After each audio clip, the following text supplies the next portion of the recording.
জেগেছে রে জেগেছে, জেগেছে রে জেগেছে, এই মুহূর্তে দরকার এই মুহূর্তে দরকার এক দফা এক দাবি, দুর্নীতি নিবজ্জার, জেগেছে রে জেগেছে, জেগেছে রে জেগেছে, জেগেছে রে জেগেছে, জেগেছে রে জেগেছে, এক দফা এক দাবি, আমাদের দাবি আমাদের দাবি, জেগেছে রে জেগেছে, জেগেছে রে জেগেছে, এই মুহূর্তে দরকার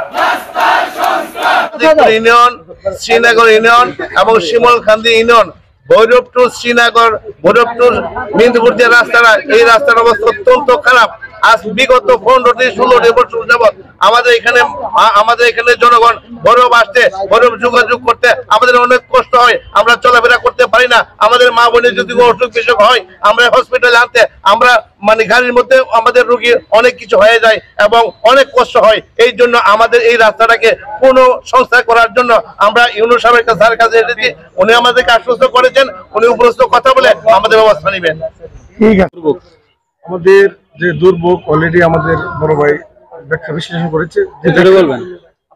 যে সমস্যার মধ্যে আমরা বিগত দিন প্রায় 16 বছর যাবত যে কষ্ট উপভোগ করছি, এটা কোনোভাবে মেনে নেওয়ার মতো না। আজকে আমরা অধৈর্য হয়ে সমস্ত গ্রামের লোকজন আমরা ইউনিয়ন ম্যাডামের কাছে আসছি। যদি আমাদেরকে অতি দ্রুত এই সমস্যার সমাধান না করে, তাহলে পরবর্তী পদক্ষেপ আমরা খুব কঠোরভাবে নেব ইনশাল্লাহ। এই আশা আপনার ঊর্ধ্বতন কর্মকর্তাদের নিকট আবারও আমি আকুল আবেদন জানাচ্ছি, অতি দ্রুত আমাদের এই সমস্যার সমাধান করবেন। এগুলো আমি আমার বিষয়টা নিয়ে উপজেলা উপস্থিত হয়েছে রাস্তা সংস্কারের ব্যাপার নিয়ে। এই স্টেডিয়াম টু মেদিনীপুর পর্যন্ত যে রাস্তাটা, এটা অবস্থা খুবই জঘন্য এবং খারাপ। এই রাস্তা দিয়ে আমরা অনেক সময় দোকানে মাল নিয়ে যেতে পারি না, ভাড়া পাই না, অনেক সময় গাড়ি পাই না, এবং রুগীরা নিয়ে আসলে গাড়ির মধ্যে অনেক সমস্যা সৃষ্টি হয়ে যায়। অনেক প্রেগনেন্ট মহিলাকে নিয়ে আসলেও রুগীর অনেক সমস্যার সম্মুখীন হই। এই সময় আমাদের দাবি, আকুল আবেদন, যত দ্রুত সম্ভব এই রাস্তাটি সংস্কার করে দেওয়ার জন্য আজকে ইউনিয়ন ম্যাডামের কাছে আসছে। আমার নাম জুবায়েদ মাহমুদ, কিশোরগঞ্জ জেলা কমিটির সংগঠক, বৈষম্যবিরোধী ছাত্র আন্দোলন। তো আমরা আজকে এখানে জমায়েত হয়েছি 3 ইউনিয়নের আমাদের বিশেষ দাবি নিয়ে ভৈরব টু মেদিনীপুর রাস্তা সংস্কার করা। আজকে আমাদের এখানে আসতে হয়েছে কারণ গত 8 বছরেও কোনো রাস্তার কাজ হয়নি। উপজেলায় বিভিন্ন রাস্তাঘাট ও অবকাঠামো উন্নয়ন হলেও আমাদের গ্রামগুলোতে উন্নয়নের ছোঁয়া নাই বললেই চলে। এখন আমার কথা হচ্ছে, আমরা ভ্যাট ট্যাক্স সব কিছুই দিচ্ছি, এখন আমাদের এলাকায় উন্নয়ন কেন হবে না? আমার এলাকায় কেন হবে না? কেন আমরা সব ক্ষেত্রেই অবহেলিত? ভৈরব টু মেদিনীপুর রাস্তার কাজ আমরা আগেও আমরা অফিসে গিয়েছি, কিন্তু কাজ তারা আমাদেরকে আশ্বস্ত করেছে, কিন্তু কাজ করেনি। আমাদের এই দুর্ভোগ পোহাতে হচ্ছে। এই দুর্ভোগ আর আমরা সহ্য করতে পারছি না। এই দুর্ভোগ আর কষ্টের কথা কি বলবো? দীর্ঘদিন ধরে রাস্তার কাজ না হতে রাস্তার বেহাল অবস্থা হয়েছে। ভৈরব টু মেদিনীপুর প্রায় 14 কিলোমিটার রাস্তা। এখানে যাতায়াত প্রায় হাজারো মানুষের। এখানে ছাত্রছাত্রী, বাণিজ্যিক লোক, ব্যবসায়িক লোক, বিভিন্ন শ্রেণী পেশার মানুষ যাতায়াত করে। এই দুর্যোগ আমরা আর সহ্য করতে পারছি না। এখন আমাদেরকে যদি কোনো আশা দিয়ে কাজ না করে, তখন আমরা পরবর্তীতে আবার এই বিক্ষোভ আমরা করব। এখন ইউনূস স্যার আমাদেরকে খুব সুন্দর নির্দেশনা দিয়েছেন।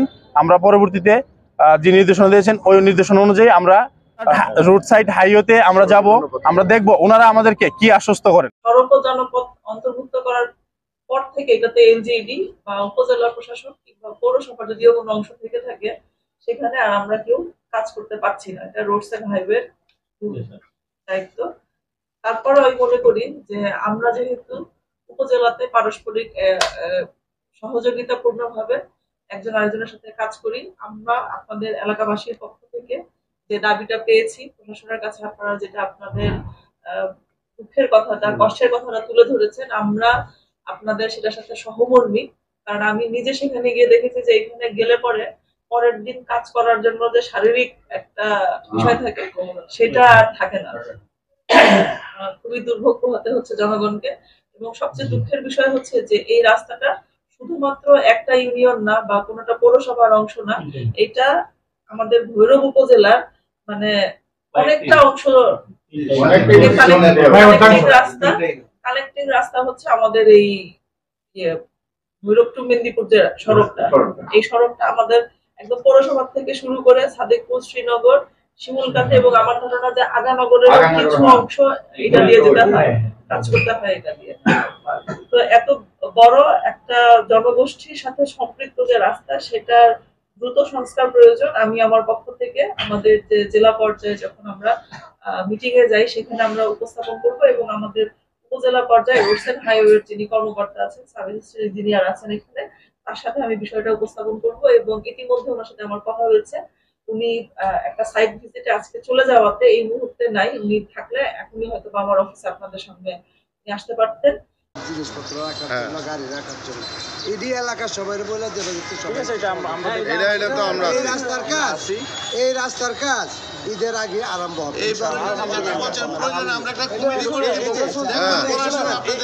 আমি এক সময় কাজ করতে যাই ভবানীপুর বাজারে, সমস্যা নাই।